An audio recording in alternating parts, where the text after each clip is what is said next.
কৈছো এক্সক্লুসিভ এই মুহূৰ্তত যে মই সুনীল গগৈৰ পুত্ৰক মোৰ কাষত পাইছো আৰু এইগৰাকী পুত্ৰয়ে মাতৃৰ সৈতে একে ঠাইত থিয় দি তেওঁলোকে এটা স্থিতিত তেওঁলোকে অটল হৈ আছে। তেওঁলোকে বাৰম্বাৰ কৈছে যে তেওঁলোকৰ দেউতাক, তেওঁলোকৰ স্বামী, তেওঁলোকৰ ঘৰৰ মুৰব্বী সুনীল গগৈক তেওঁলোকে তৃতীয় পক্ষ এক প্ৰকাৰ হত্যা কৰিছে, অৰ্থাৎ নাইকিয়া হৈ পৰিছে, ক'ত আছে তেওঁ নাজানে। এই ধৰণৰ মন্তব্যত তেওঁলোকে অটল হৈ আছে। কিন্তু তাৰ পিছতো ঢকুৱাখনা আৰক্ষীয়ে বাৰম্বাৰ তেওঁলোকক যি প্ৰেছাৰাইজ কৰিছে, যে তেওঁলোকক বহাই ৰাখিছে, একেটা প্ৰশ্নই কৰি আছে।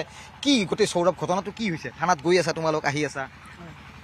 এই থানাত আমাক সুধি আছে যে দেউতা ক'ত যাব পাৰে, এনেকৈ সুধি আছে। কি ক'লা তোমালোকে?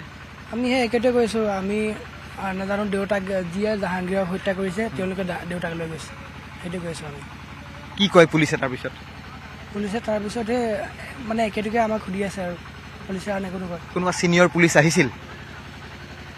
আহি থাকে এনেকৈ, কোন কি ৰেংকৰ ইমান ভালকৈ নাজানো আমি। তথাপি আমি যিখিনি গম পাইছোঁ, কোনো শীৰ্ষ আৰক্ষী পৰ্যায়ৰ বিষয়াই এই মুহূৰ্তত তেওঁলোকক জেৰা চলোৱা নাই। কেৱল থানাৰ মুৰব্বী এগৰাকী হয়তো ভাৰপ্ৰাপ্ত আৰক্ষী বিষয়া হ'ব, নতুবা যিগৰাকী তদন্তকাৰী আৰক্ষী বিষয়া আছে তেওঁক আমি যোৱাকালি হওক আজি হওক কেৱল পুখুৰী সিঁচাত তেওঁক ব্যস্ত হৈ থকা আমি দেখিবলৈ পাইছোঁ। সেই বিষয়টো আঁতৰাই ৰাখিছোঁ।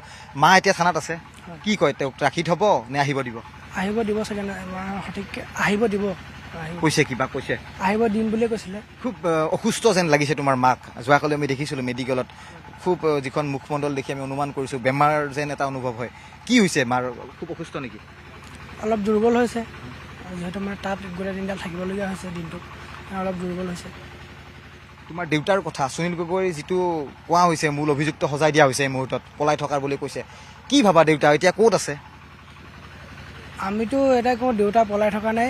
যিয়ে জাহাংগীৰক হত্যা কৰিছে তেওঁলোকে দেউতাক কিডনেপ কৰি ৰাখিছে, নহ'লে বা দেউতাক বেলেগ ঠাইত মাৰিছে, আমি সেইটোৱে কওঁ। প্ৰথমতে তোমালোকে সুনীল গগৈ অৰ্থাৎ তোমাৰ দেউতা বুলি গম পাইছিলা ন স্পটত গৈ? আমি প্ৰথমতে সেই বস্তুবোৰ দেখি দেউতা বুলি ভাবিছিলোঁ, কাৰণ তাত যি বস্তু আছিলে চব আমাৰ দেউতাই আছিলে। জাহাংগীৰ তোমালোকৰ লগত ঘৰত কেনেকুৱা আছিলে সম্পৰ্ক? তুমি কি বুলি মাতিছিলা জাহাংগীৰক? মই তেওঁক বৰ্তা বুলি মাতিছিলোঁ। মই সিমান ভালকৈ মই লগ পোৱা নাছিলোঁ, কাৰণ মই ঘৰত বেছিকৈ নাথাকাৰ কাৰণে। কিন্তু মই যিমানখিনি জানো তেওঁ ভাল। তোমাক 29 নে 30 তাৰিখে চাগে জাহাংগীৰে আনিব গৈছিল ন? নহয়, দেউতাই 1 তাৰিখে আনিব গৈছিলে মাজুলীৰ পৰা। মাজুলীৰ পৰা আহিলা তুমি? হয়। আৰু 1 তাৰিখে জাহাংগীৰে হয়তো তোমালোকৰ ঘৰত ভাত খাইছিলে নেকি একেলগে কিবা? 1 তাৰিখে নহয়, 1 তাৰিখে ভায়েক আমাৰ ঘৰত আছিলে, ভায়েকে ভাত খাইছিলে আমাৰ জাহিদুলে। আৰু জাহাংগীৰ কেতিয়া ওলাই গ'ল তোমালোকৰ ঘৰৰ পৰা?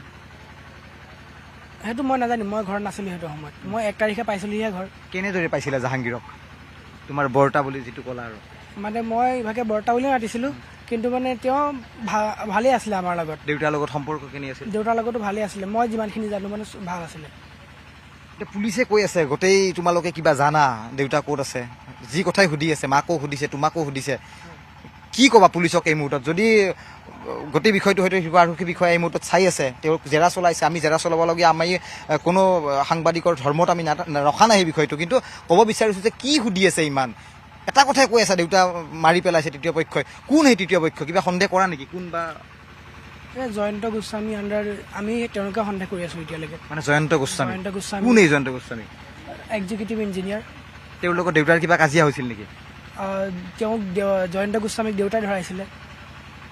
মানে খোজ যেতিয়া বিচাৰিছিল তেতিয়া ধৰি দিলে দেউতাই ধৰাইছিলে। দেউতাই ধৰাই দিলে। হয়। তাৰপিছত সেই দেউতালৈ ভাবুকি আহিছিলে, আৰু তাৰপিছত সেই এইটো ঘটনা হৈছে। এয়া বিস্ফোৰক মন্তব্য জয়ন্ত। এয়া কেৱল নিউজ 18 অসম নৰ্থ ইষ্টৰ আমি কেমেৰাৰ জৰিয়তে, আমাৰ এই লাইভৰ জৰিয়তে সেই মন্তব্য, সেই বিস্ফোৰক শুনিছোঁ।